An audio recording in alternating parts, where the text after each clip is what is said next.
Saya, Pendeta Ronald Daniel, bersama dengan istri saya, Feliani Tenggara. Kami adalah orang tua dari Rafael David Daniel, yang Bapak Ibu Saudara sekalian pasti sudah tahu beritanya. Rafa adalah anak yang manis bagi kami, anak yang sangat menyukakan hati. Rafa selalu berusaha menyenangkan semua orang, baik kami maupun juga kakak-kakaknya. Dia anak yang keempat, anak yang terakhir bagi kami, dan selalu menyenangkan. Tetapi kami sebagai orang tua tidak dapat melindungi dia 100%. Di luar rumah dia mengalami hal yang kemudian menyebabkan dia depresi. Di tahun 2020, di masa pandemi, kami baru tahu bahwa dia menyimpan satu depresi yang berat. Dia dirawat oleh psikiater, Dr. Ivana Sayogo, yang sangat mengasihi kami dan mengasihi Rafa, dan menolak untuk menarik biaya sama sekali dalam perawatan itu. Rafa kemudian kelihatan makin pulih, tetapi memang belum sepenuhnya pulih. Dia yang asalnya ceria, yang asalnya gembira, suka banyak bicara, menjadi pendiam dan sensitif. Ketika dia kuliah dengan begitu banyak kegiatan dan prestasinya baik, kami tidak menduga sama sekali kejadian ini akan terjadi. Rafa tidak pamit dan tidak pesan apapun kepada kami berdua. Ketika hal itu terjadi, malam harinya kami masih mesbah keluarga bareng. Bapak Ibu, kehilangan ini adalah satu pukulan yang sangat berat bagi kami.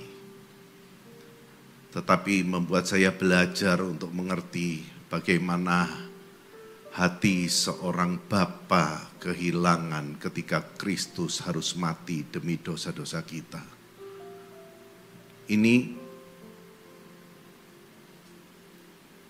pada awalnya terasa terlalu berat.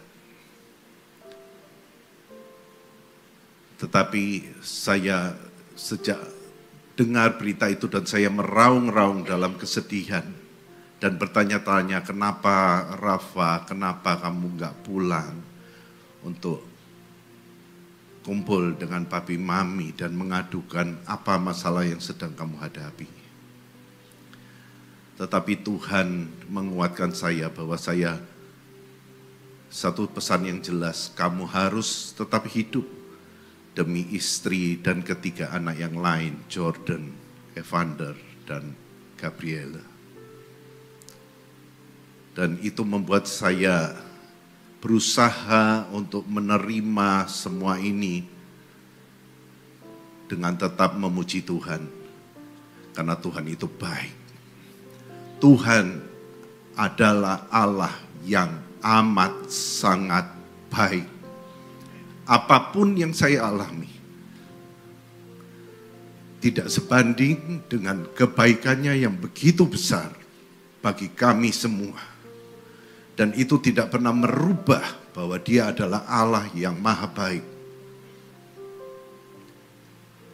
Itu sebabnya ketika saya mau lihat Rafa untuk terakhir kalinya, saya sempat dilarang dan dicegah oleh teman-teman yang tahu gangguan kesehatan yang sedang saya alami. Tetapi saya bilang enggak, saya harus lihat anak saya. Ketika di ruang diadiasa, di ruang jenazah, akan dimasukkan ke ruang S, Saya minta diberi waktu untuk melihat dan ditanyai, Bapak kuat enggak? Saya harus kuat. Dia anak saya. Dan kemudian saya maksa melihat wajahnya. Wajah itu hancur, Bapak Ibu. Tetapi saya mencium dahinya, meskipun mereka menahan saya maksa, saya cium dahinya. Saya rangkul Rafa.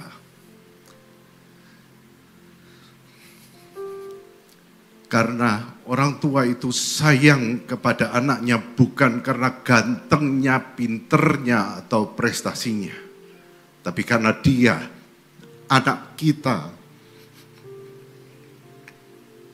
Saya terima semua kondisi yang paling buruk sekalipun. Karena Rafael, anak saya. Saya terima juga kalau ada yang menghujat, mencaci, maki pendeta anaknya bunuh diri, saya terima semua, saya telan. Karena memang Rafa anak saya. Saya mencium wajah yang hancur itu. Dengan mengatakan, papi cinta, papi sayang kamu selama-lamanya. Karena kamu anaknya papi. Satu hal saya minta kepada setiap anak muda yang mungkin melihat apa yang saya katakan siang hari ini. Please, apapun kondisimu, seberapa jelek prestasimu, Rafa berprestasi baik. Tapi kalau ada yang berprestasi kurang, mungkin merasa kurang bisa membahagiakan orang tua, please, pulanglah, karena orang tuamu lebih suka disusahkan daripada ditinggalkan. Kami tidak punya anak hanya untuk menyenangkan hati kami. Kami tidak punya anak untuk memuaskan ego kami. Tapi kami tersedia untuk melayani dan mengasihi mereka. Jadi please anak-anak, kalian harus pulang ketika punya masalah. Bicaralah dengan orang tuamu. Dan para orang tua, ayolah. Kita hidupkan untuk anak-anak kita. Sediakan waktu. Enggak ada yang lebih penting daripada anak-anak kita dalam hidup kita. Anda enggak perlu merasakan kehilangan seperti saya. Biarlah kiranya setelah ini jangan ada lagi kejadian seperti ini. Jangan ada lagi orang tua yang harus kehilangan anaknya. Jangan lagi ada anak-anak yang tersakiti. Dan jangan lagi ada anak-anak yang suka menyakiti temannya. Hanya karena iri hati, hanya karena kebencian, hanya karena punya masalah dengan orang lain.